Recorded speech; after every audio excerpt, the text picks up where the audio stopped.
Welcome to Science Matters Colorado, the podcast that explores the environmental issues shaping our beautiful state. Each episode, I talk with experts to help you understand the challenges we face and celebrate the natural wonders we strive to protect. Today, we're diving into the world of mountain lions. Recently, Proposition 127, a ballot measure to ban the hunting of mountain lions, bobcats, and lynx in Colorado, failed to pass. However, it sparked curiosity about these incredible predators and their role in our ecosystem. To help us learn more, I'm speaking with local conservationist, hunter, and mountain lion enthusiast David Niels. David's passion for wildlife began in Montana, where he started studying animals seriously at just 6 years old. Back then, without trail cameras, he used creative methods like tying dental floss across trails to monitor activity.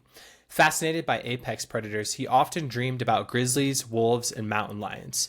David's connection with mountain lions deepened during a memorable encounter in Colorado's Never Summer Wilderness, where he was nudged awake by a male lion. That moment inspired him to dedicate over 20 years to studying these elusive creatures. Spending time weekly in mountain lion habitats, he developed a system to map their activity across the western United States, Canada, and Chile. His 30,000 hours in the field culminated in the creation of a one-on-one mountain lion workshop for those eager to learn his methods. What sets David's work apart is his commitment to capturing completely wild footage. No lures, dogs, or other aids are used. To explore more of David's incredible work, visit wildnaturemedia.com.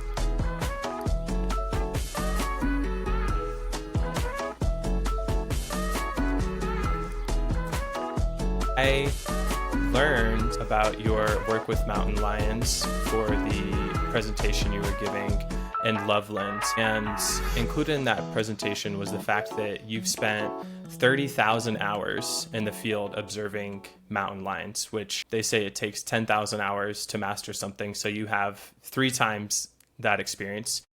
Could you share one of your most memorable encounters with a mountain lion, and how has it changed your understanding of them? Yeah, I want to pick out a recent one. A few years ago, I was up in the Rewa Wilderness at about 11,000 feet, and I've learned over time that when I sit down on a hillside to have my profile blocked behind me so I'm not sticking out like a sore thumb. So I had these boulders behind me. That day I didn't have my dog with me. I was by myself. So I sat down and I was just reaching in my pack to grab something to eat, and I heard this thundering of hooves, and I knew it was elk coming out of this patch of timber below me to my left into this avalanche chute that I was sitting in. And close to 200 elk came out of this patch of timber, a huge herd. And once they were all in the avalanche chute, they turned back and they looked back in the timber. So I knew something had spooked them. And this, I've been studying lions long enough. I knew that this was a very unique experience. Normally, a mountain lion will not show itself to a whole herd of animals. But this big male did. He came out to the edge of the timber about a minute later, and he looked at all of them. They were all looking at him. And then he just walked back into the timber. And for me, what was great is the mountain lion and the herd of elk had no idea I was there. So I had thermals blowing up the hill toward me, so my scent wasn't blowing into them, and they couldn't see me or hear me.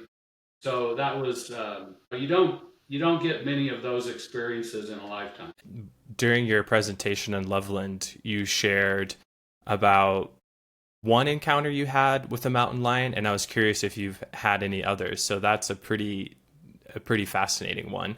What were you doing that day? Were you hoping for that kind of sighting, or were you setting up cameras for a sighting? Actually, that day I just wanted to spend time right at timberline and just see what kind of wildlife I would see that day. I was doing a huge loop of about 8 miles, and and that was the kind of the high point elevation wise. I was there. I made the effort to be there, but there's a lot of luck involved that happened right in front of me. And just out of curiosity, was that all off trail, that 8-mile route you were doing? All but about 2 miles was off trail. You mentioned your enthusiasm for John Muir, who has been a big influence on how you approach your work and your mindset. And he's also someone who has left an indelible impression on conservation work in the American West. How has his legacy shaped your approach to this work with mountain lions? Once I learned a little bit about him and his childhood, how he ended up in the Sierras, and then his passion not only for learning about the natural world, but an incredible ability to share it. And I think it was this trifecta that really motivates me to follow in his footsteps in the work that I do. Number one, childlike curiosity. In reading about him and also the writing that he has done, that is like overflowing. The cup overflows every second of every day. And he became, one of the most fascinating things, and I really, tip my hat his way. He became one of the great glacial scientists of that time, completely self-taught. No academic background in glacier work. He led many trips up in Alaska doing, incredible scientific work up there. So anyway, childlike curiosity. And then he was also a scientist, and when he talked about especially the plant world, many times in his writing he would use the scientific name of that plant, not the common name. And let's say you have a birder and a fly fisherman, and this morning they're getting ready to spend a day out in the field. As they're lacing up their boots, they're holding in their head many of these factors. For birders, it's time of year, migration patterns, slope, aspect, habitat, elevation, latitude, all these things that will impact the birds that they hear and the birds that they see that day. They're holding all these in their head. And then they have very high expectations of which birds they're going to see and hear today. Now, not all of those are going to come true, but by having that intention, that John Muir intention, their experience is going to be so much richer than, let's say, the person who's driving up to Rocky Mountain National Park today that says to somebody else in the vehicle, I hope we see an animal today, right? That's a completely different mindset. And if you asked 100 people who appreciate nature, would you like to learn some things that will help you have a richer experience when you're out in nature? Most people would raise their hand. That's one focus of my work, because we need more people caring about the health of these ecosystems, and we care about those things that we have knowledge of, right? And the more first-hand knowledge you have, the more you're going to care. There's a lot of different connections that you're making there with your own interest in mountain lions, because I am a very novice birder. I don't have the knowledge of, okay, if I go out at this elevation this time of year, here are the birds I'm going to see. But I've developed a better understanding of, what birds are out there. And another big connection there is you talk about how mountain lions are indicators of healthy ecosystems and help to shape healthy ecosystems, and birds are very similar. When you see species diversity, when you see an abundance of birds, that's an indicator of a healthy ecosystem. But I think it draws you into the present in a way that something like, if you're going out and you're going for a hike and your goal is to just get to the summit, you might miss a lot of things along the way. So I certainly agree with that. And I think it's helpful, as you're talking about this, to have something that brings you out there, that gives you a sense of like, here's what I'm looking for, here's kind of my purpose. And for me, and this goes back to John Muir, because John Muir is also a climber and is known for doing some first ascents in Yosemite of some big mountains. And he was a minimalist. So it's really impressive how he did it. And I have been climbing now for about 14 years. And I would say that climbing was, the first time I went camping was on a climbing trip. And I think over time, it's been less about the objective and more about the overall experience. And I'm curious, is your relationship with mountain lions similar? Is it, about not just, hey, I want to get this great shot of a mountain lion, or I would love to see one in nature, but it's about the whole process of immersing yourself in nature? And another way of asking that might be, what is it that you're seeking and what scratches that itch for you in your work with mountain lions? I think, I'll just talk about what my focus is right now. This is my 20th year studying and filming mountain lions. I want to learn more about their impact as a keystone species. Now, when I'm out in the field, I can see it, and I can point to these areas that have so much more biodiversity, are so much healthier because mountain lions are there. But there's still a lot that I don't know. For instance, I don't understand to the degree that I would like to how a female lion expands her territory. They have sub-territories within male territories, expanding her territory based on food demand. A female lion will spend 80% of her life caring for young. The female offspring, the female kittens, will stay with their mom up to 2 years. Males will stay, what I've seen, between 11 and 15 months, and it's a process that they go through in terms of leaving the litter. And so the food demand is very high after these kittens are done nursing, and now they're eating red meat. So a female's territory, sub-territory, will expand and contract depending on the calorie needs that she has as well as her offspring. Now, I've learned how to identify the same animal. I know what to look for in terms of what makes a particular individual lion unique, but I always leave with more questions than answers. I heard an ecologist talk about that recently, about just our understanding of the ecology and all the interactions in nature, where it's not just more complex than we think, it's more complex than we can think. So these ecosystem interactions are just so complex and there's so many variables. You mentioned that the males leave around 12 to 14 months. Were you talking about the cubs, or were you saying that that's how long the male mountain lions help with the cub rearing? Yes, these are the juvenile males that are leaving. Okay. The adult males don't help at all. In fact, the kittens are at risk of being killed by a male in that area. It could be the male that fathered those kittens, one or more of them. And no, I was talking about the juvenile males that have to, now they have a lot more work to do than the female offspring. They have to go out and establish territory. They go from killing a rabbit, mice and voles and wood rats and rabbits as they're learning how to hunt as a juvenile. They go from killing a rabbit to a mule deer.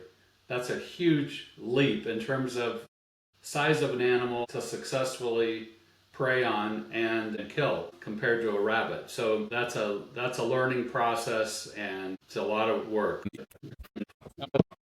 Could you explain how mountain lions play a role in the larger ecosystem here in Colorado? For instance, what changes might we notice if they were absent? That's a great question, and there are two primary impacts that I've witnessed that mountain lions have on these places they call home in these landscapes. The first one is as a keystone species. So the definition of a keystone species, if you think of a keystone and an arch, if you pull the keystone out, the arch collapses. Have an impact in terms of the biodiversity, the number of species present, and where I've seen this in play in several different areas is in a riparian area where only wildlife have access to that riparian area, so livestock do not. That's where you can really see the impact, and these areas are unique in that you may not have anything like it within a couple mile radius of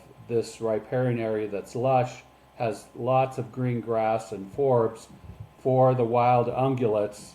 In Colorado, that's deer and elk and moose. In this area, sometimes bighorn sheep, but in these areas it's primarily deer, elk, moose, and then black bear as well. They come in and eat a significant amount of plant material. And because these areas are isolated, if the mountain lion was not present, these areas would be overgrazed by these animals, especially black bear. When you watch a black bear feed, it can consume 5 to 10 times the amount of grass and forbs that a deer or an elk would consume in that same amount of time.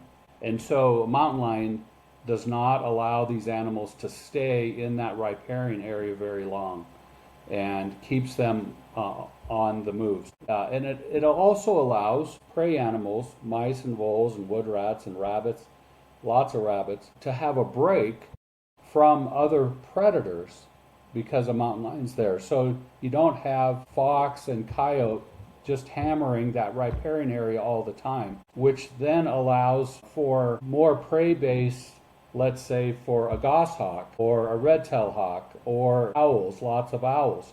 So that's why you have this blossoming of the number of species that you're going to find in these areas. And you can be in these areas and just close your eyes and you can hear all this bird activity that you wouldn't hear otherwise if the mountain lions were not present. So that's one area. The other that's tied into this is mountain lions maximize the wildness of that place. It is more wild. And you see this especially when deer and elk come in to get a drink at this mountain spring I was talking about. They'll put their head down for just a split second and then they'll raise it back up and they'll look around.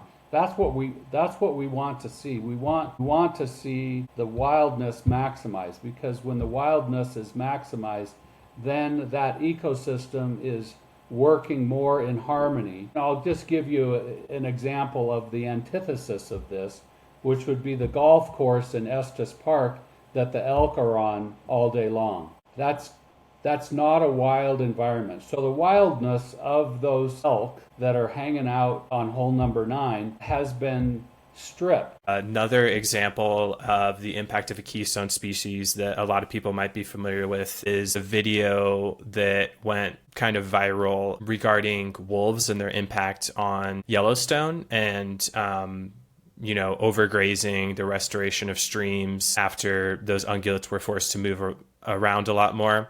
I've heard that, there was beaver reintroduction as well that helped to restore streams. But that's another example, if people are interested, that they can look up and see visually how huge of an impact a keystone species, an apex predator, can have on an ecosystem. And Yellowstone is a pretty big example. Branching off into another topic, there's a lot of misconceptions that I've heard recently about mountain lions. I think people think lions sometimes and they think of Africa, of like wide open plains and packs of lions, and mountain lions operate very differently. They don't hunt in packs, they're ambush predators. Are there any misconceptions people have about mountain lions that you personally have seen and would like to dispel? I think that the two common ones are where they den and how they hunt. So many people, based on films in the past that depicted a mountain lion going in and out of a small rock cave in the side of a cliff, let's say a hole that's about the size of the lion, maybe 2 to 3 feet in diameter. Many films were made showing that footage, and that footage, by and large, is fabricated. They used habituated animals that were conditioned to humans, and then they baited those caves with meat or whatever to get the lion to go in, and then they would attach some goofy car salesman narration to it and hoodwink the public. In fact, if you go back to Mutual of Omaha's Wild Kingdom, I would say more than 90% of that footage was fabricated. It was not showing accurate wildlife behavior. So film directors created films based on what they thought the expectations were of the viewers rather than sharing accurate wildlife behavior, which is such a loss, not only for people, but also for wildlife. If you want people to be involved in wildlife conservation efforts, you can't lie to them at the beginning by sharing films that depict an animal doing something that it would never do normally. So, dispelling that myth, what does an actual mountain lion den look like? That's such a good question. And I have been shown by people that, researchers that had collared lions in the field, and they showed me what an actual den looks like. And even today, even after spending 20 years, over 30,000 hours studying this apex predator, I would still walk by these places and not give them a second look. I wouldn't point to them and say, oh, that looks like a mountain lion den. So what they showed me was, a log has fallen over with some brush behind it. Anything that protects. One of the best dens is actually, and I've seen this, I've come across them in the field, is a spruce tree with branches that go all the way to the ground. A big spruce tree. And the den is just inside the base of that tree, next to the bole of the tree, the trunk of the tree. And that offers protection from the weather, but the adult female, she can look in any direction from the base of that tree and escape in any direction as need be with her kittens in her mouth. So they want multiple escape routes. They don't want to be pinned because a male in that area will try and kill the offspring, and this is really something that apex predators are motivated, the males. They want to know those offspring are theirs, and they have no way to determine that, so their only response is to kill them, put the female back in estrus, and breed her again. It's interesting because when you talk about that myth of mountain lions living in these like high caves with these narrow entrances, I don't know that I've actually seen fabricated footage of that. But for some reason, I had a similar misconception. I have gone for hikes where there's a warning of mountain lions being in the area, and my instinct was to look at a big cave and assume that, oh, that must be a mountain lion den. And maybe there is some footage that I've seen and I just don't remember specifically. That makes a lot of sense, though, just intuitively, in terms of having shelter that doesn't box you in and make you vulnerable yourself. You mentioned that there was another misconception you wanted to dispel about how they hunt. What is that misconception? Sure, and right before I share that, so I just wanted to make one clarification. They will den underneath a rock overhang where they have multiple escape routes. Okay. So, and there's great footage of that. In fact, Casey Anderson up in Montana, he's one of the best in terms of finding these places. And there's been some great films produced with footage that he has captured. And I'm really happy that he documents, actual wild behavior. So on to how they hunt. This is the most disturbing one. And I've had conversations with people at National Geographic about this. So a lot of people think that they wait on these rocky perches looking down for prey walking by or slow hikers. They do not hunt that way. They will not expose themselves that way. Although many films show this. And when you look back at those films of those mountain lions on those rocky perches, they attach some goofy car salesman narration. Now, Jim Bob, he's coming up the trail. He's got to be careful. He better be looking up. That's how the narration sounds. If you look at those lions in those films and you compare them to the lions that I'm filming, wild lions, right away you'll notice a huge difference. The lion in the fabricated film has a fat face, very little muscle definition. These are animals that are living in fenced enclosures at night, eating feedlot meat, and probably watching television. That's horrible. That the public was duped. And so many people believe that. Should I be looking for a lion up there in the cliffs? No.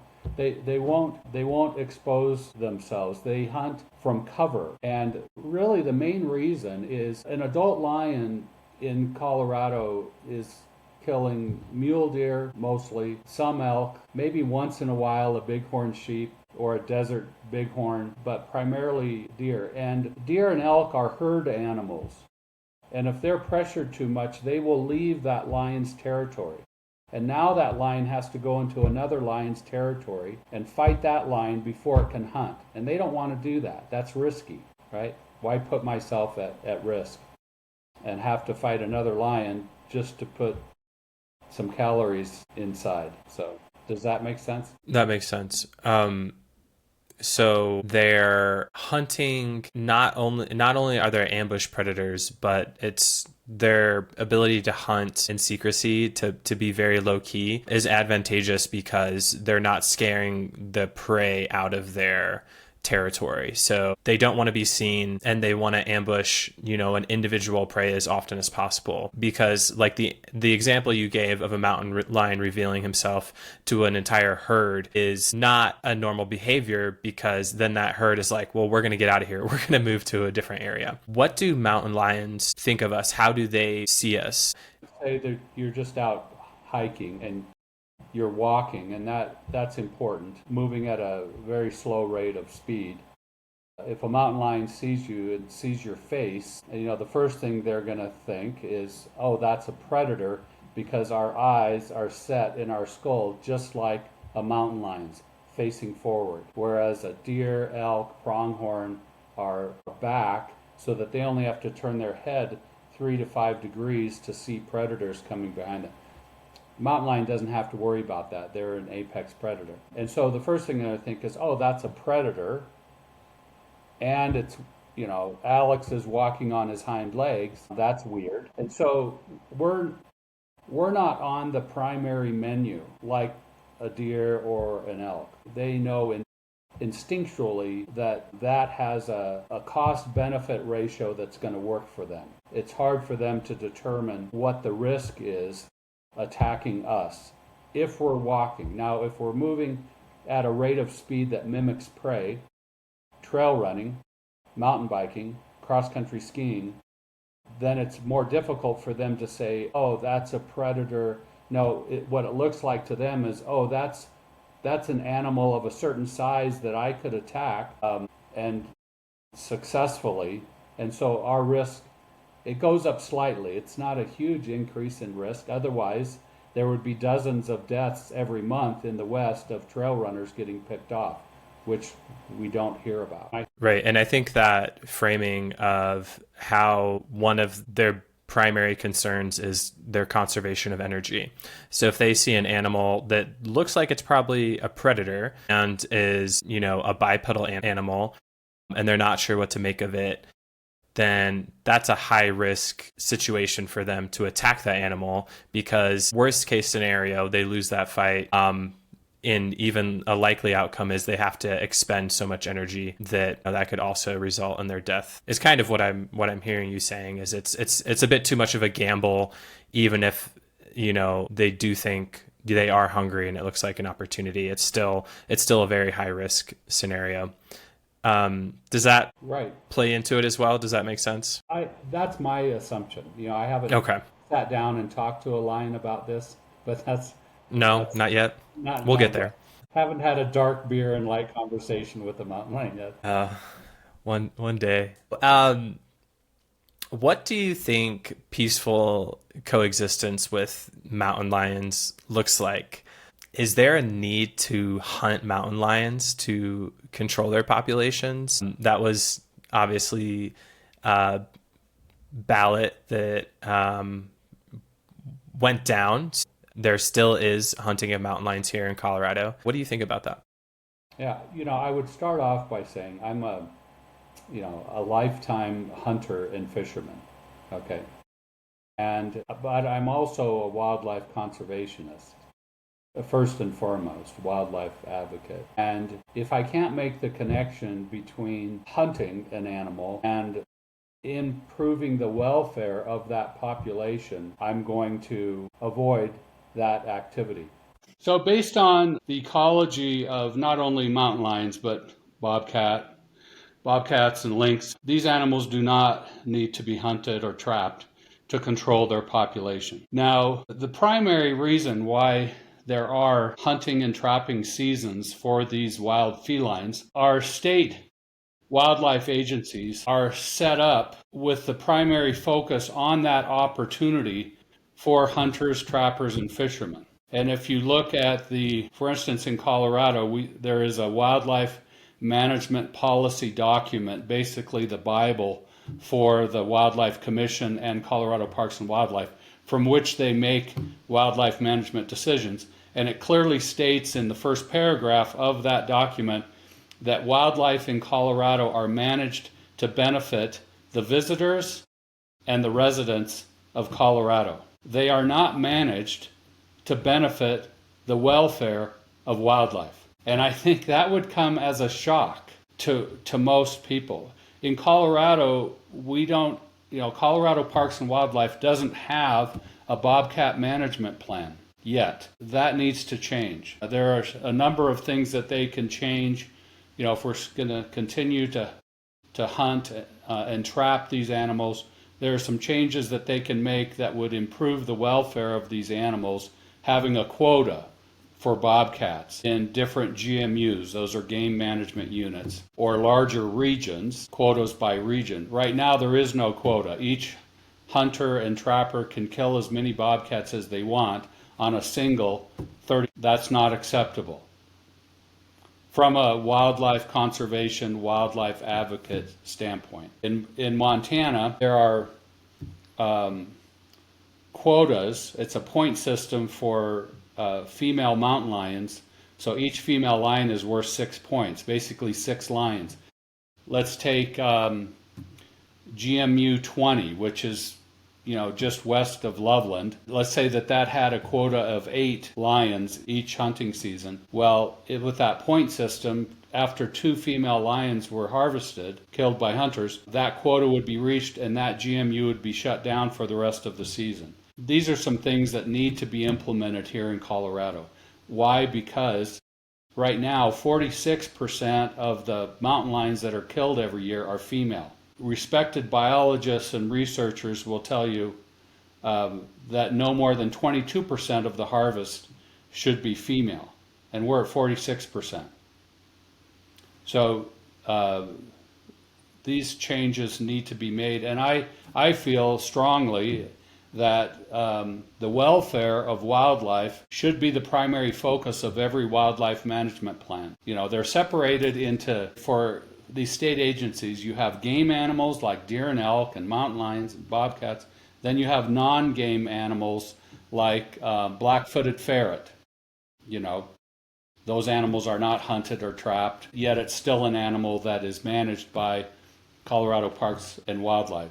So for every species, whether it's game or non-game, there are a set of ecological and biological factors that species is dependent upon for a healthy population. Supporting those ecological and biological factors should be the primary focus of every wildlife management plan. So going back to your Montana example, you mentioned how their management plan involves these GMUs. If they exceed the quota designated by these GMUs, then they'll shut that area down for hunting, and that's like a repercussion that encourages hunters to really strictly abide by these quotas.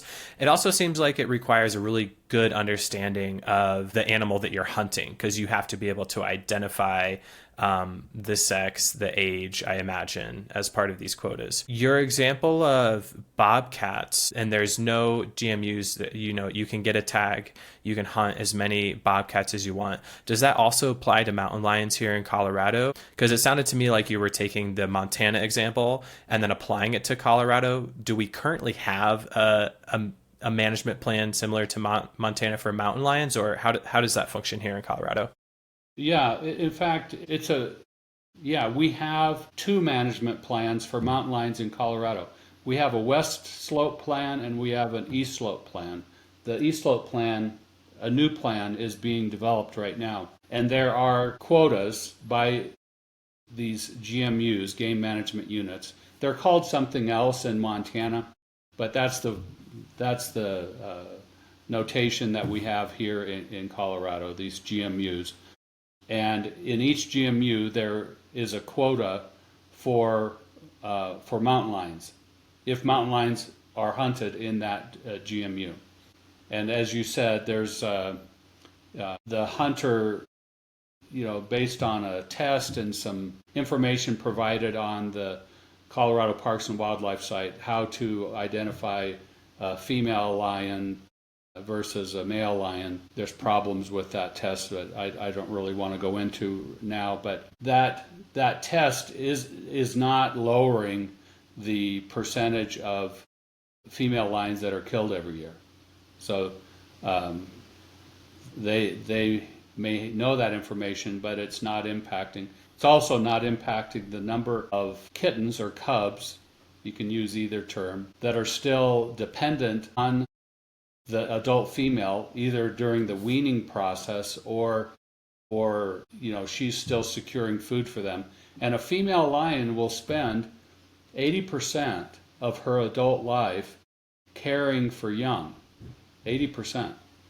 So when a female is shot out of the top of a tree by a hunter, there's an 80% chance that female is taking care of young who are dependent on her. And as soon as she's shot, those young starve to death. That's unacceptable from my viewpoint.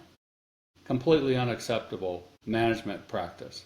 When it comes to what individuals in Colorado can do, the role that they play, how do you suggest people become more engaged with these issues? And maybe it's not mountain lions specifically, maybe it's something, that impacts people more on the Front Range. What are your suggestions for becoming more involved? I think sometimes we're a little bit detached from, the natural environment, and some of these things can seem kind of nebulous. So how do you suggest people become more engaged? Well, I would say, first of all, in Colorado, we are fortunate that a lot of people move here because of these outdoor spaces, right?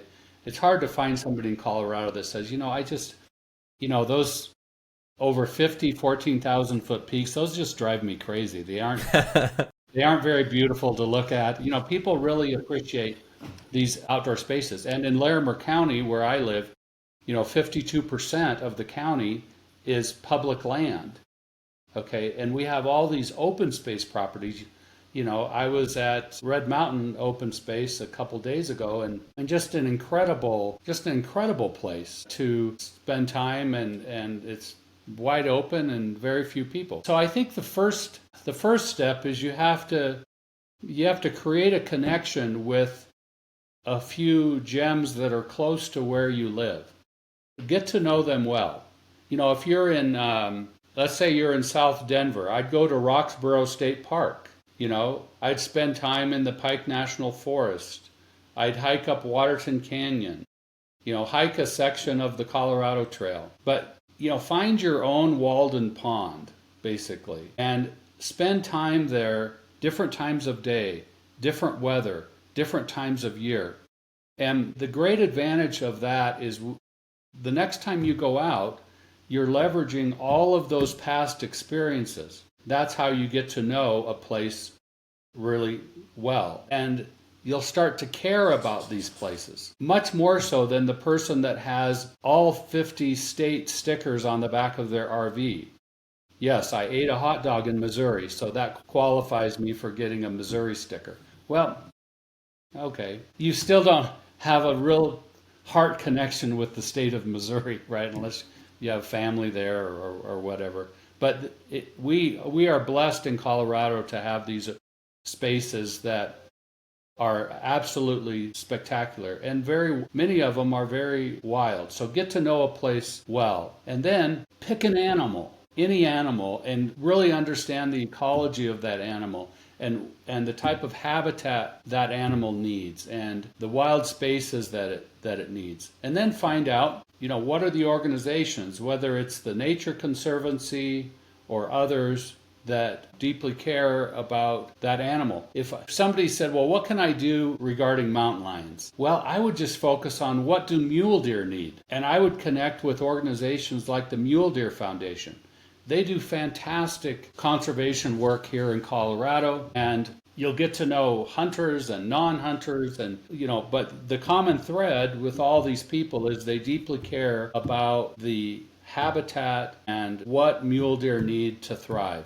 And if mule deer are thriving, if the groceries are thriving, then mountain lions are going to be thriving. And then support landowners like the Jessup family that have Sylvandale Guest Ranch as a great example. They put 3,000 acres or more of their land in a conservation easement, never to be developed. Well, That's amazing. the public, all benefit from that decision that they made. With the Alexander fire that we recently had, I'll be putting together some conservation projects next spring where people can help replant wild plums and chokecherries and other conservation work that will help those wildlife species in that burn area over the next several years. And I would second your advice to seek out organizations and volunteer opportunities. I have done some volunteering with raptor monitoring, and the amount of knowledge that those volunteers had just blew my mind. I was running along Big Dry Creek last week and saw a kestrel in the trees right along the trail. And it's the closest I've ever been to a kestrel because it was in the lower branches right next to the trail. And it just hung out there. And I was amazed. There's a lot of prairie dogs in that area, so there's different raptors, and I'd never seen a kestrel that up close, and they're really beautiful falcons and powerful flyers, so it was really cool to see. And yeah, that started with me just going out and doing a little bit of volunteering, and that's brought a lot more interest, just as you're saying, not when I go up and hike a 14er, but when I just go for walks in my area and go check out the open space areas around here. So I definitely second that. Yeah. Good for you. And yeah, kestrels are such beautiful birds. So amazing. And, yeah. Another organization I wanted to mention is run by my friend Scott Rashid up in Estes Park, and it's the Colorado Avian Research and Rehabilitation Institute. And you can find it online at CARRIEP, CARRIEP for Estes Park. So carryep.org. And in the kestrel, habitat work that I've been able to be a part of with Scott, this is very interesting, might be of interest. So at Sylvandale Guest Ranch, where the horses and the cattle keep the grasses short because they're grazing in the pasture, the kestrels can come down and eat grasshoppers and other bugs and lizards and frogs, and they'll bring all of that food back to the nest, mice and voles. But where the grass is high, like out at Boyd Lake, near the interstate, west of Loveland, now part of Loveland, where the grass is high, the kestrels do not feel comfortable going down in that deep grass. And most of their prey are other birds that they're just taking out of the air, songbirds and other birds, and bringing those back to the nest. So just, 12 miles apart and even less than that, and the prey choices are radically different with the same bird. That's interesting, and once you understand that, then when you're in a habitat that has kestrels, you'll know here they're preying on these animals, over here they're preying on something different because the grass is tall. And then as you learn about those microhabitats, that's one thing that I'm realizing is you have a pretty strong guess as to what that bird is, even though you maybe don't have a clear view of it, just from as you're describing your understanding of those like local microhabitats. And you can say, oh, it's perched here, so I have an understanding that it's probably this kind of bird, which is really cool. It's a good way to deepen your connection and just have a more interesting experience when you understand some of those things that are going on. So I just have 2 more questions for you. Okay. The first one, what are 3 books that everyone should read, in your opinion? Okay. Well, the first one is A Passion for Nature, The Life of John Muir, and really understand how he came to have such an impact. I think that the development and the preservation of our national parks and monuments would not have happened without John Muir. he had such a profound impact. His writing was believable because it was firsthand. Nobody ever said, John, you're making this stuff up. And that's the advantage of doing this work over a long period of time and then sharing what you're learning with the public.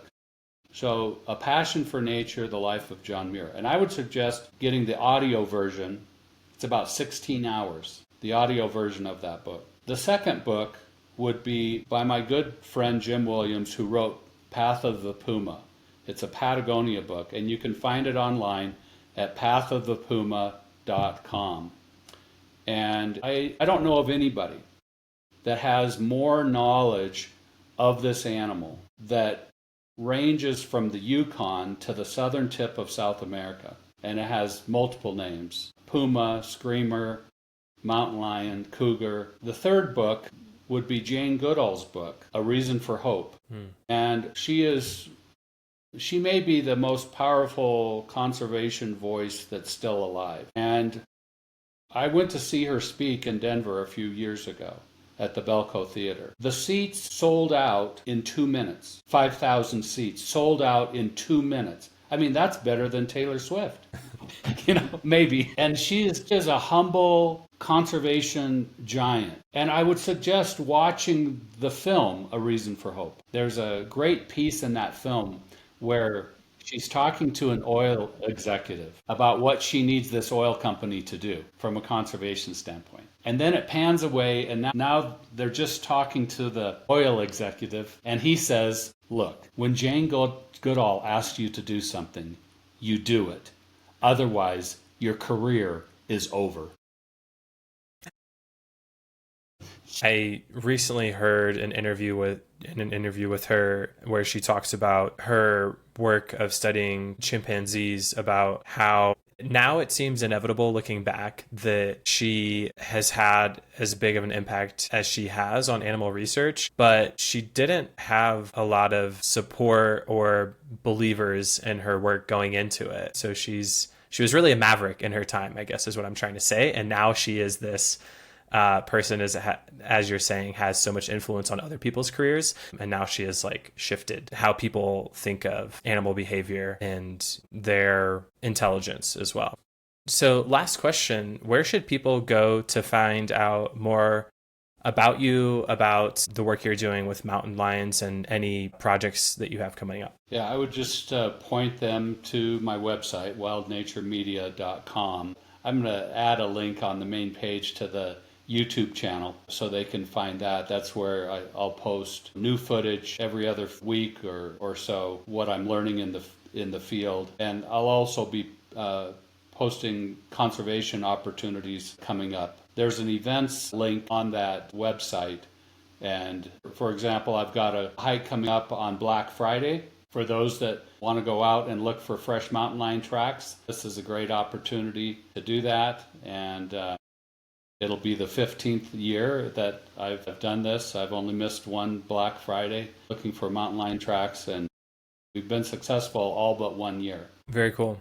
And I'll include links to your website in the show notes as well, so people can access that directly. Thank you so much for taking the time and sitting down with me to have this conversation. It was really informative and enlightening.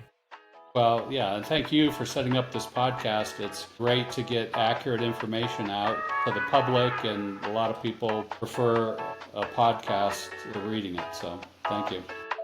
Of course. Happy to do it.